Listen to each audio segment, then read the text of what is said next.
साधारण वर्ष दीड वर्षापूर्वी BSCला मी पत्र लिहिलं होतं की इथे जे गणेश भक्त येतात त्यांची मोठ्या प्रमाणात गैरसोय होती. प्रशासनाने आश्वासन दिलं होतं की आम्ही इथे बससेवा सुरू करू. मात्र तृष्णाताई अध्यक्षपदी आल्यानंतर आम्ही ज्या वेळेला त्यांना पुनश्च आठवण करून दिली त्यावेळेला तृष्णाताईंनी त्यांची जी कमिटी आहे त्या सर्व कमिटीने इथे बससेवा ताबडतोब चालू करण्याचा निर्णय घेतला. मी सर्व बेस्ट समितीचे सदस्य आणि आमच्या तृष्णाताई अध्यक्ष यांच्या मी मनापासून आभार व्यक्त करतो आहे की गणेश भक्तांची गेली अनेक वर्षाची जी मागणी होती ती मागणी त्या निमित्तानेच पूर्ण झाली.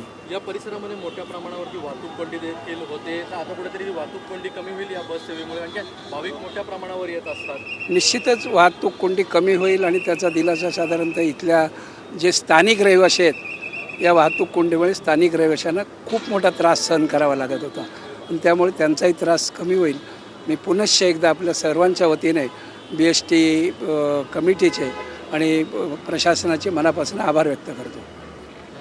तुम्ही बेस्ट समितीच्या अध्यक्ष झाल्यावरती हा पहिला मोठा निर्णय म्हणा लागेल, कुठेतरी भाविकांसाठी हा सुवर्ण सण म्हणा लागेल, काय सांगाल? खरं तर सर्वप्रथम मी शिवसेनेचे आमचे मुख्य नेते आणि उपमुख्यमंत्री एकनाथजी शिंदेसाहेब यांच्याच निदर्शनाखाली मी काम करते आणि त्यांनी एवढ्या मोठ्या पदावर मला नेऊन ठेवलेलं आहे. एक लाडक्या बहिणीला एक मान सन्मान दिलेला आहे आणि माझं कर्तव्य आहे की पहिलं म्हणजे जनतेची सेवा करणं आणि हा त्यातलाच एक भाग आहे. आपल्या सर्वांना माहीत असेल की हा अधिक महिना सुरू आहे आणि या अधिक महिन्यामध्ये एक आपण देवदर्शनाला खूप लोक निघतात आणि त्यामुळे आपण ही बसची सेवा देतो आहोत या ठिकाणी आणि ते आपण EV बस देतो आहे. या उन्हाळा सुरू आहे म्हणून AC बसमधून जनतेलाही चांगला लाभ त्याचा घेता येईल. या ठिकाणी मोठ्या प्रमाणावरती वाहतूक कोंडी होत असते, जे भाविक असतात या मंदिराला भेट देण्यासाठी येत असतात, आता वाहतूक कोंडी देखील यामुळे कमी होईल.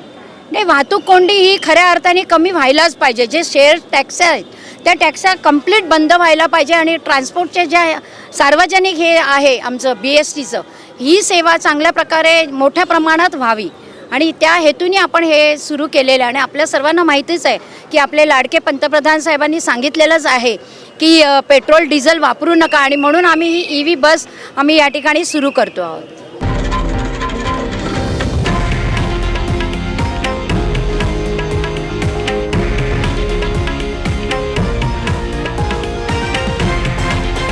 हे आहे देशातील नंबर 1 न्यूज नेटवर्क आणि आपण पाहत आहात TV9 मराठी, एकमेव.